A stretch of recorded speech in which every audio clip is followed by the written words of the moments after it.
गुरुर्ब्रह्मा गुरुर्विष्णु गुरुर्देवो महेश्वरा गुरुर्साक्षात् परब्रह्म तस्मै श्री गुरुवे नमः।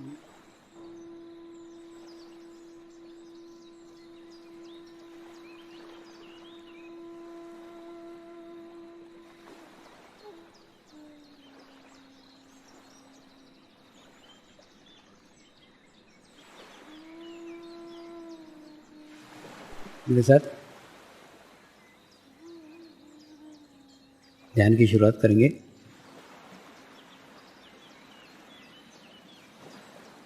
मैं एक पवित्र आत्मा हूँ। मैं एक शुद्ध आत्मा हूँ। मैं एक पवित्र आत्मा हूँ। मैं एक शुद्ध आत्मा हूँ। मैं एक पवित्र आत्मा हूँ। मैं एक शुद्ध आत्मा हूँ। गुरु मंत्र का उच्चारण करेंगे। ओम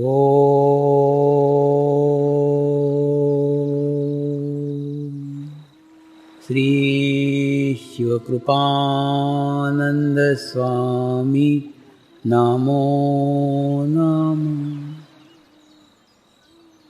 ओम श्री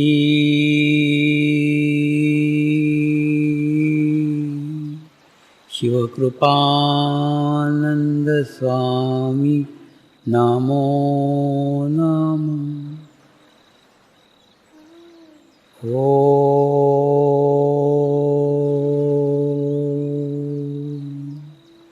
श्री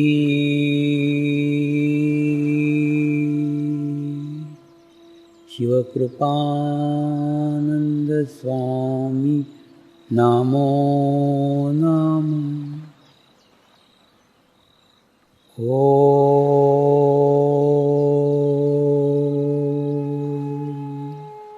श्री शिवकृपानंद स्वामी नमो नमः। ओम श्री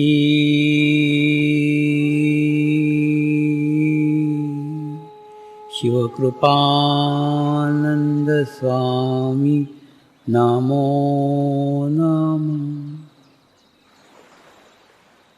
ओम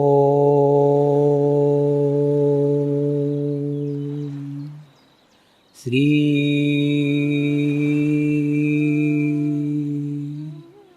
शिवकृपानंद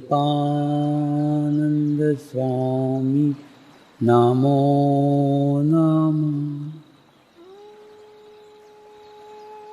ओम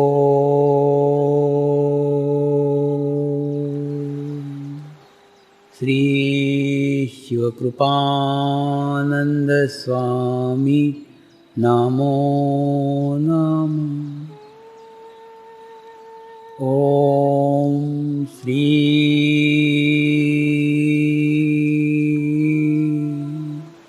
शिवकृपानंद स्वामी नमो नमः।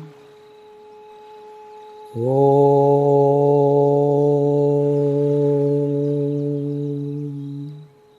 श्री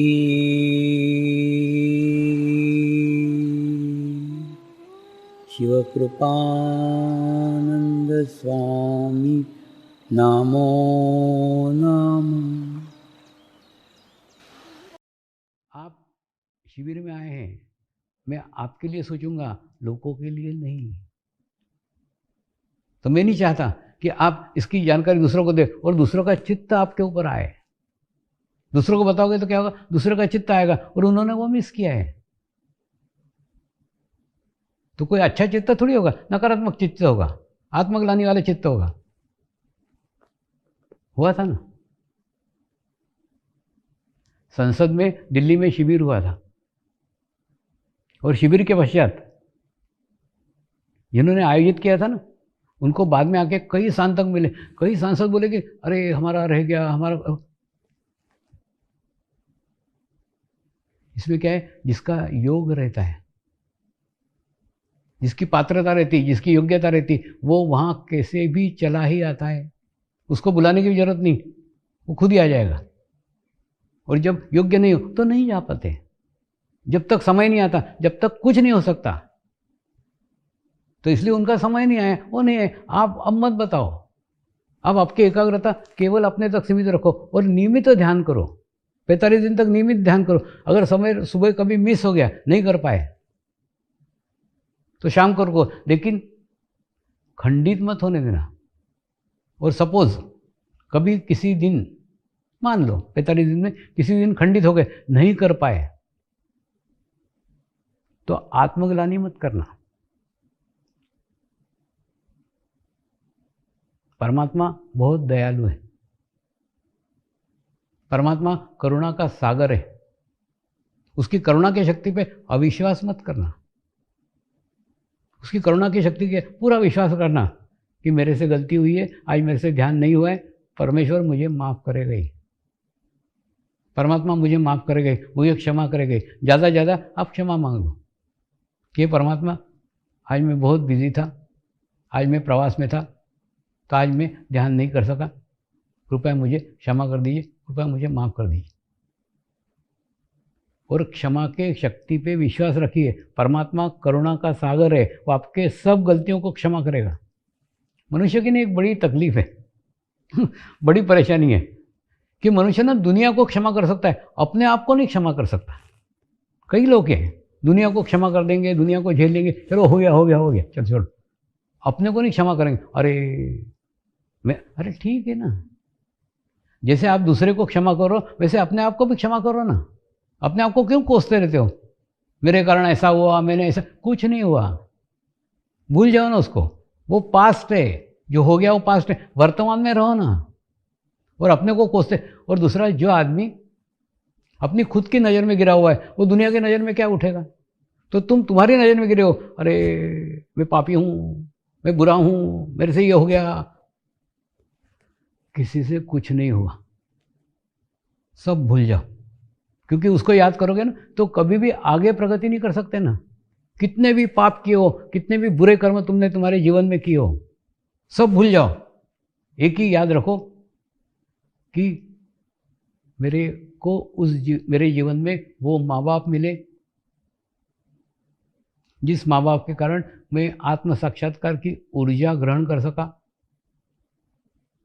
मेरे को वो महाशिविर मिला जिस महाशिविर में मुझे अनुभूति प्राप्त हुई। उसके बाद में इस समय को धन्यवाद दो। आज पूर्णिमा का दिन है और पूर्णिमा के दिन मेरे शिविर का समापन हुआ।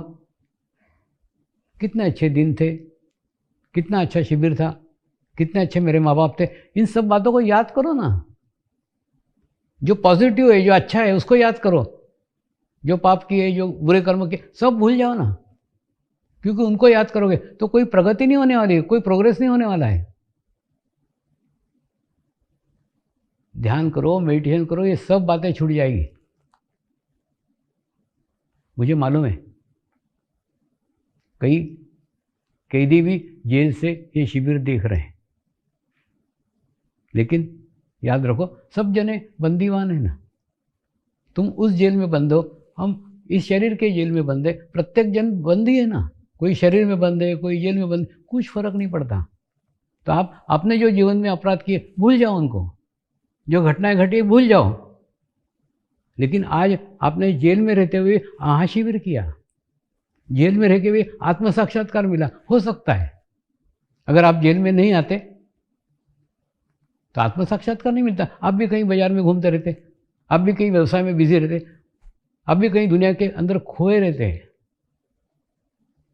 आप जेल में हो इसलिए महाशिविर मिला, जेल में हो इसलिए आत्म साक्षात्कार मिला। कितनी बड़ी घटना,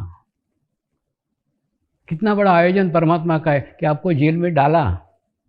अरे बाबा, आपको जेल में नहीं डालते तो आत्म साक्षात्कार मिलता क्या? आपको इस जेल में आत्म साक्षात्कार मिलने वाला था, इसीलिए आपको जेल आना पड़ा। कितना अच्छा सुअवसर, जेल में भी सकारात्मक देखो ना। इस जेल में आकर के आपको कितनी अच्छी चीज़ें मिली, कितनी बहुमूल्य चीज़ मिली है जो दुनिया में घूम करके भी नहीं मिलती। और आपको समय है, आपको टाइम है, आपके जीवन का जो अच्छा समय है उसको ध्यान में लगाओ ना, मेडिटेशन में लगाओ, और जो जीवन में सकारात्मक मिला आप उसके तरफ चित्त रखो। सकारात्मकता में जीना यही योग का मुख्य उद्देश्य है। जैसे कि हम देखते हैं ना, खोटे सिक्के मंदिर में चलते हैं, मैं जो बाजार में सिक्के नहीं चल रहे, लोग जाके मंदिर में डाल के आते हैं, वहाँ कौन रोकेगा? बिल्कुल ठीक ऐसा ही है। समर्पण ध्यान में भी खोटे सिक्के चलते हैं जो व्यवहार में कभी नहीं चले हो, बाजार में कभी नहीं चले हो, बाजार में असफल हुए हो, जीवन में असफल हुए हो, लेकिन वो सिक्के समर्पण ध्यान में चलते हैं। वो कैसे चलते हैं मैं बताता हूँ। देखिए, जैसे समझ लो एक व्यापारी है, उस व्यापारी के लड़के ने कोई धंधा किया, क्योंकि क्या व्यापारी का लड़का धंधा ही करेगा, तो वो धंधा किया, उसके बाद में वो असफल हुआ, असफल होकर के वो यहाँ गिरा। उसके बाद में फिर दूसरा धंधा किया, दूसरा धंधा करने के बाद में फिर यहाँ गिरा, फिर तीसरा धंधा किया, फिर तीसरा धंधा करने के बाद में यहाँ गिरा। क्यों? क्योंकि जैसे जैसे असफल होते जाता ना, वैसे असफलता का बोझ, असफलता की शक्ति उसके ऊपर इतनी भारी हो जाती है कि वो जैसे ही ये ऊपर उठने का कोशिश करता है, फोर्स से फिर और नीचे आ जाता है। जैसे ऊपर उठने का कोशिश करता है फिर नीचे आ जाता है। यानी कोई भी धंधा ऊपर करने का कोशिश करता है, फिर वो गिरने का फोर्स उसको नीचे लाता ही है। आपने समाज में ऐसे कई व्यक्ति होंगे, वो कई धंधे करते हैं, हर धंधे के अंदर चोट, हर धंधे में नुकसान। बाद में आके उसके घर के लोग बोलते, बाबा एक काम कर, तू घर पे बैठे बैठे रोटी तोड़, तू धंधा मत करे, क्योंकि हर धंधे में खोट आ रही ना, हर धंधे में नुकसान हो रहा है। तो ऐसे अगर व्यक्ति आप हैं, अगर ऐसे व्यक्ति आप हैं कि आप जीवन में सब जगह असफल हो गए हो, कोई भी धंधा करने जाते हो तो नुकसान ही हो रहा है, कोई भी काम करने जाते हो बिगड़ता ही है, ऐसे व्यक्ति अगर आप हो तो आपके लिए समर्पण ध्यान एक अच्छा स्वर्णिम अवसर है। तो ऐसे लोगों ने क्या करना चाहिए?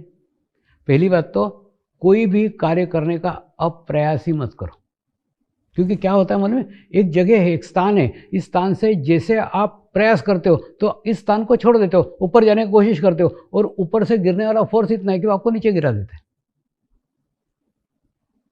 तो पहले क्या करना पड़ेगा? सारे प्रयास बंद कर दो, 45 दिन तक सारे प्रयास बंद कर दो, कोई भी प्रयास करो ही मत, सब प्रयास बंद कर दो। और बंद करने के बाद में कुछ नहीं, 45 दिन एकदम पूर्ण भाव के साथ, पूर्ण विश्वास के साथ अनुष्ठान करो। और उसके बाद में फिर आपके अंदर क्या चेंज आएगा, आपके अंदर क्या बदलाव आएगा, आपको बताता हूँ। क्या होगा मालूम है? जैसे आपने इस स्थान से ऊपर उठने का प्रयास ही नहीं किया तो इस स्थान से नीचे गिरोगे नहीं, एक। उसके बाद में जब आप ध्यान करोगे, मेडिटेशन करोगे, तो विश्व के अच्छे सफल व्यक्तियों के साथ, ध्यान के साथ आप जुड़ जाओगे। आपको यहाँ पे अभी अपनी स्थिति मजबूत करने की, स्ट्रांग करने की, अभी ऊपर चढ़ने का प्रयत्न ही नहीं करने का है। तो जब जुड़ जाओगे, अच्छी सामूहिकता के साथ जुड़ जाओगे, अच्छी कलेक्टिविटी के साथ जुड़ जाओगे, तो सारे सफल व्यक्ति हैं, ये दुनिया के सक्सेसफुल व्यक्ति हैं, सफल व्यक्ति हैं, ध्यान में प्रगति किए हुए हैं, व्यवसाय में प्रगति किए हुए हैं, नौकरी में प्रगति हुए, ऐसे प्रगतिशील लोगों की सामूहिकता के साथ आप जुड़ जाओगे। तो आप चाहो न चाहो, वो आपकी प्रगति ऊपर की ओर कर ही देंगे। आपकी योग्यता हो न योग्यता हो, आपकी प्रगति होगी ही। मैंने बताया ना, 4 घोड़ों की गाड़ी, 3 घोड़े खींच के स्टेशन पहुंचा ही देंगे। और ऐसे कई अनुभव हैं। एक राष्ट्रीय पार्टी का नेता अध्यक्ष था, और अध्यक्ष होने के बाद में पता नहीं क्या उसको क्या दुर्गति हुई, जो उसने निर्दलीय होकर चुनाव लड़ने का प्रयास किया, क्योंकि पार्टी ने उसको टिकट नहीं दी, उसको गुस्सा आया, तो निर्दलीय खड़ा हो गया, और निर्दलीय खड़ा हो गया, बाद में हार गया चुनाव। और चुनाव हारने के बाद में फिर उसका वैराग्य आ गया, राजनीति से वैराग्य आ गया, राजनीति नहीं चाहिए, एकदम खराब है, मैंने इतना किया पार्टी के लिए, पार्टी ने मेरे को टिकट नहीं, बहुत दुनिया भर का बड़ा कर रहा। उसके बाद में एक बहुत बड़ा प्रोजेक्ट सीमेंट फैक्ट्री का लेकर के मेरे पास आया, स्वामी जी अब मैं राजनीति से एकदम हुआ गया हूँ, बहुत पैसा और बहुत समय मैंने बर्बाद किया जीवन का, अब मैं मेरे लिए कुछ करूँगा। क्या अच्छी बात है। उसने एक बहुत बड़ा सीमेंट फैक्ट्री का प्रोजेक्ट मेरे को दिखाया, स्वामी जी सीमेंट का प्रोजेक्ट मैं डालना चाहता हूँ, आप एक काम करो ना, इसको आशीर्वाद दो ना, इसको ब्लेसिंग करो ना, एक बार आप इस पर चित्त डालो तो सक्सेसफुल हो जाएगा प्रोजेक्ट। उसको तो नहीं बोला, लेकिन मेरे मन में विचार आया, ये व्यक्ति असंतुलित है, ये व्यक्ति इनबैलेंस है। अब वो उसने चुनाव में भी हारा है, अब यहाँ पे भी फैक्ट्री का सत्यानाश करेगा। मैंने उसको कहा एक काम कर, तू ये सीमेंट फैक्ट्री का प्रोजेक्ट मेरे पास छोड़ के जा, मैं उसको 45 दिन तक रोज वाइब्रेशन दूंगा, रोज एनर्जी दूंगा, और 45 दिन के बाद में ले जाना, और उसके बाद में फैक्ट्री का प्रोजेक्ट डालना। लेकिन 45 दिन तक तू कुछ भी मांगने का नहीं, कुछ भी प्रयास करने का नहीं, कुछ भी करने का प्रयास ही नहीं करने का। 45 दिन चुपचाप घर पे बैठ के ध्यान करने का, और कुछ नहीं करने का। ये सीमेंट फैक्ट्री के बारे में भी सोचने का नहीं, सब सोच करके सिर्फ 45 दिन बैठ करके ध्यान कर, मेडिटेशन कर, कुछ नहीं। उसको विश्वास था कि जो कह रहे हैं सच कह रहे हैं, मेरे भले के लिए कह रहे हैं, मेरे अच्छे के लिए कह रहे हैं। गुरु ना किसी का अहित कर ही नहीं सकता। वो जो मार्ग बता रहा है, वो ये रास्ता बता रहा है, वो उस समय शायद आपको पटे न पटे, आपके समझ में आए नहीं समझ में आए, क्योंकि आप बुद्धि से उसको सोचोगे, वो बुद्धि के परे सोचता है। तो उसने 45 दिन तक बराबर ध्यान किया, अनुष्ठान किया, और 45 दिन के बाद में प्रोजेक्ट लेने नहीं आया, वो अलग ही ऑफर लेके आया। बोले स्वामी जी यहाँ के मुख्यमंत्री ने एक अलग पार्टी बनाई है, और मेरे को बोल रहे हैं इस पार्टी में शामिल हो जाते हो क्या, हो जाऊँ क्या? मैंने बोला तूने इच्छा नहीं की ना, हो जा। तो उस पार्टी में शामिल हो गया। उसके बाद में फिर कुछ दिन बाद आया, स्वामी जी उसमें ना मैं बहुत अनुभव था, एक्सपीरियंस वाला था। तो बोले सब लोगों का ना कैबिनेट मिनिस्टर का दर्जा है, मेरे को नहीं मेरे को नहीं है, तो मेरे को दे रहे हैं, तो लूँ क्या? मैंने बोला मांगा नहीं ना, ले ले। और उसके बाद में वो कैबिनेट मिनिस्टर बन गया, और वो फाइल धूल खाते पड़ी है। ये उदाहरण आपको इसलिए दे रहा हूँ, मैं आपको मार्ग छोड़ने को नहीं बोल रहा, मैं आपको मैदान छोड़ने को नहीं बोल रहा हूँ। जिस मैदान में हो उस मैदान में डटे रहो, वही सफलता तुम्हारी कदम चुनेगी। वहाँ से भागने का जरूरत नहीं है, वहीं डटे रहो जहाँ पे हो। राजनीतिक क्षेत्र में ही वो सफल हुआ। तो कहने का अर्थ, आप जिस मार्ग में हो, जिस स्थिति में, उसी स्थिति में बने रहो ना, लेकिन अपने आप को संतुलित करो, अपने आप को बैलेंस करो। और बैलेंस करने के बाद में मनुष्य के प्रयत्न बैलेंस रहते हैं, उसका रिजल्ट बैलेंस आता है। अभी ये कोरोना काल चल रहा है, सब जगह कोरोना काल कोरोना काल कोरोना काल। और दूसरा डॉक्टर लोग क्या उपदेश दे रहे हैं, रोज साबुन से हाथ धो, दे रहे हैं ना, सब डॉक्टर लोग दे रहे हैं, सब साबुन से हाथ धो। दूसरा उपदेश क्या है, डिस्टेंस मेंटेन रखो, 6 फीट के अंतर से बात करो। तीसरा क्या बोल रहे हैं, मास्क पहनो। आप देखो ये तीनों उपदेश, तीनों संदेश केवल शरीर से संबंधित है। यानी जो डॉक्टरों का क्षेत्र है उतने क्षेत्र की बात करेंगे, वो शरीर विज्ञान का अध्ययन करते हैं, शरीर का अध्ययन करते हैं, तो वो शरीर की बात करेंगे ना, कि मास्क पहनो, साबुन से हाथ धो, 6 फीट का अंतर रखो, तो कोरोना से सुरक्षित रहोगे। मैं चौथी बात जोड़ रहा हूं। चौथी बात है, निर्विचार रहो, सकारात्मक विचार करो। अगर सकारात्मक विचार करोगे, निर्विचार रहोगे, तो क्या होगा, आपकी रोग प्रतिरोधक शक्ति अत्यधिक बढ़ेगी। और उसके बाद में अगर नकारात्मक विचार करोगे, निगेटिव विचार करोगे, तो ये तीनों चीज़ें अपनाने के बावजूद भी आपको तकलीफ हो सकती है, आपको परेशानी हो सकती है। इसलिए आवश्यकता है ध्यान करो, ध्यान से निर्विचारता मिलती है, निर्विचारता से आपके अंदर रोग प्रतिरोधक शक्ति बढ़ती है, आप सकारात्मक होते हो, प्रत्येक परिस्थिति को सकारात्मक दृष्टिकोण से देखते हो, और देखने की दृष्टि आपको प्राप्त हो जाती है। तो ये चीज़ अपने साथ जोड़ो। और कोरोना की बात आई तो कई साधकों के रिश्तेदार, साधक तो नहीं भी ध्यान करते थे, वो तो सुरक्षित रहे, लेकिन उनके कुछ रिश्तेदार, उनके घर के लोग आईसीयू में भर्ती थे, और आईसीयू में भर्ती थे, उसके बाद में वो पानी वाइब्रेट करके मांगते थे, स्वामी जी पानी वाइब्रेट करके दो ना, तो उनको पिलाएंगे तो वो जल्दी ठीक होंगे। और उसके 100% अच्छे रिजल्ट्स आए, अच्छे परिणाम आए। अब ये पानी वाइब्रेट करके देना और वाइब्रेशन देना, आप अंधश्रद्धा समझ सकते हो, अंधश्रद्धा नहीं है, ये वाटर थेरेपी है। ये वाटर थेरेपी आप भी सीखो ना। देखिए, एक बार अजमेर में बहुत बड़ा शिविर हुआ, महाशिविर, और शिविर में जर्मन के डॉक्टरों ने मेरे स्टेज के पास एक पानी की बोतल रोज़ रखते थे, और वो पानी की बोतल को बाद में उन्होंने जापान में चेक करने के लिए भेजा कि इसके अंदर क्या चेंज आया है, क्या बदलाव आया है। तो जापान के वैज्ञानिकों ने जब जांचा, जब परखा, तो उसके बाद में उन्होंने उनकी रिपोर्ट दी, पानी के अंदर रंग में बदलाव नहीं आया, पानी के गुणवत्ता में बदलाव आया है, क्वांटिटी में बदलाव नहीं आया। एक बोतल की 2 बोतल नहीं हो गई, पानी का रंग बदला नहीं, बदली है गुणवत्ता, गुणवत्ता में चेंज आया, गुणवत्ता में बदलाव आया है। और जहाँ पानी के बोतल के ऊपर किसी बुरे व्यक्ति का स्मरण करके हाथ रखते हैं तो एक खराब क्रिस्टल निर्माण हो जाते हैं, और अगर शिरडी के साईं बाबा का ध्यान करके अगर हाथ रखते हैं तो शिरडी के साईं बाबा की प्रतिमा उस पानी में प्रकट होती है। इसके रिपोर्ट्स उन्होंने हमको भेजे हैं, क्योंकि हमने सब, देखिए ये युवा लोग जो रिसर्च करते हैं, प्रयोग करते हैं, मैं उनको सदैव हेल्प करता हूँ, सदैव मदद करता हूँ, मेरी तरफ से जितना हो सके उतना करता हूँ। तो उनको दिया, उनके अच्छे रिजल्ट, उनके अच्छे परिणाम आए हैं। इसको वाटर थेरेपी बोलते हैं। यानी हमारे मनुष्य के शरीर में 70% पानी है, और उस पानी के ऊपर अगर आप सकारात्मक चीज़ें डालेंगे, पॉजिटिव चीज़ें डालेंगे, तो पॉजिटिव असर 70% पानी पे होगा, तो शरीर में भी चेंज आएगा ना, शरीर में भी बदलाव आएगा। तो मैं चाहता हूँ ये ज्ञान, ये नॉलेज आप भी सीखें। मेरे ऊपर डिपेंड मत रहो, मेरे पीछे कब तक भागोगे?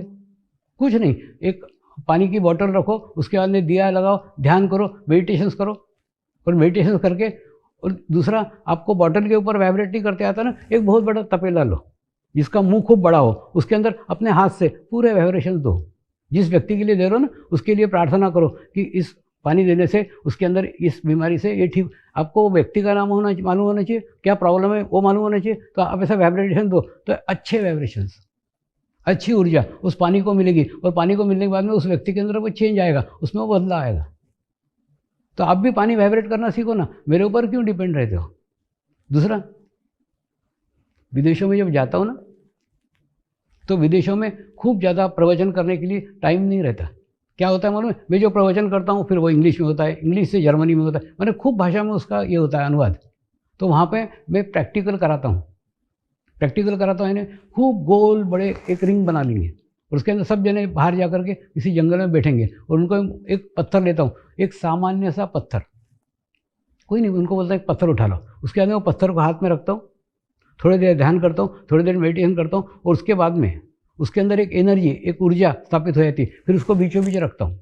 वहाँ पे ना हीलर्स लोग बहुत हैं, फॉरेन में एक अच्छा है, उसमें हीलर्स लोग हैं, तो उनको चैतन्य का खूब नॉलेज है, वाइब्रेशंस का खूब नॉलेज है। तो वो लोग क्या करते हैं, पहले वो सामान्य पत्थर के वाइब्रेशन चेक करते हैं, जब पहले रखते हैं ना उसमें, उसके बाद में जब वाइब्रेट करके पत्थर रखते हैं उसके वाइब्रेशन चेक करते हैं, और वो वाइब्रेशंस चेक करते करते मीलों तक दूर चले जाते हैं।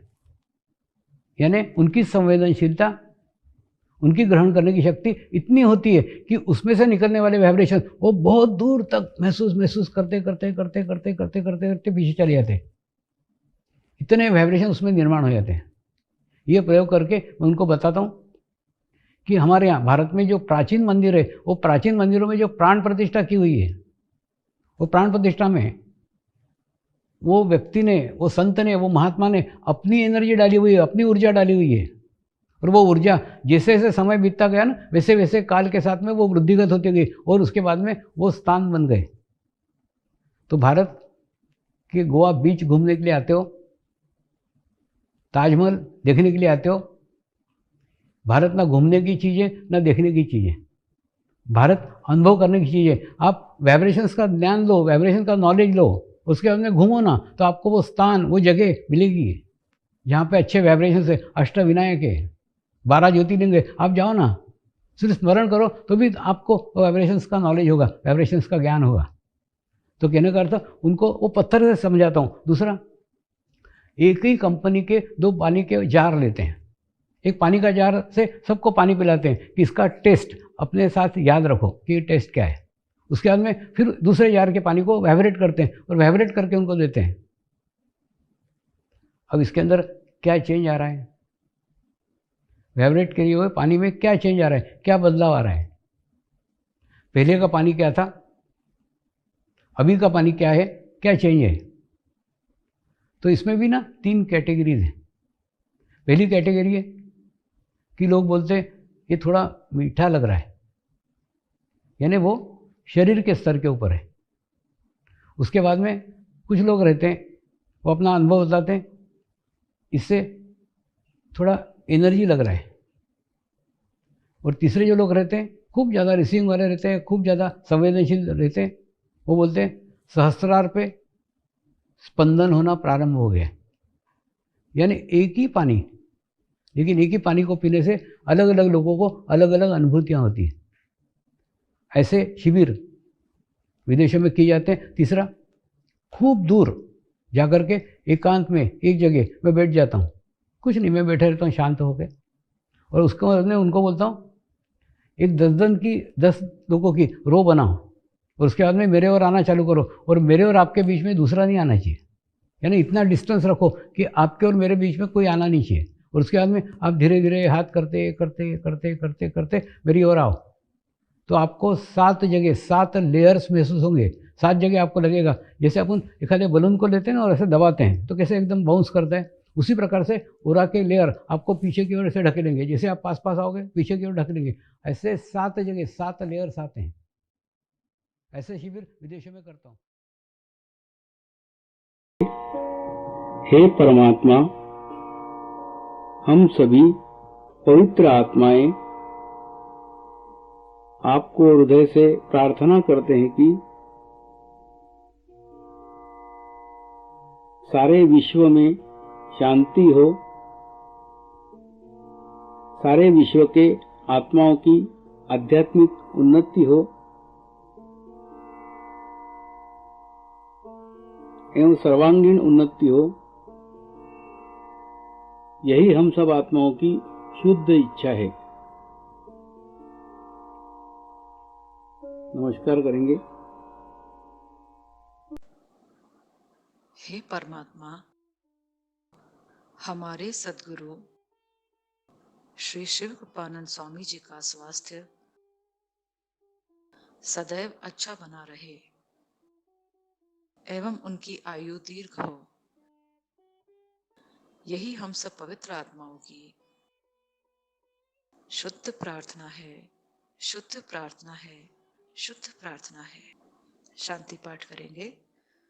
ओम द्यो शांति अंतरिक्षगं शांति पृथ्वी शांति रापः शांति औषधयः शांति वनस्पतयः शांति विश्वे देवः शांति ब्रह्म शांति सर्वगं शांति शांतिरेव शांति श्यामा शांतिरेधि।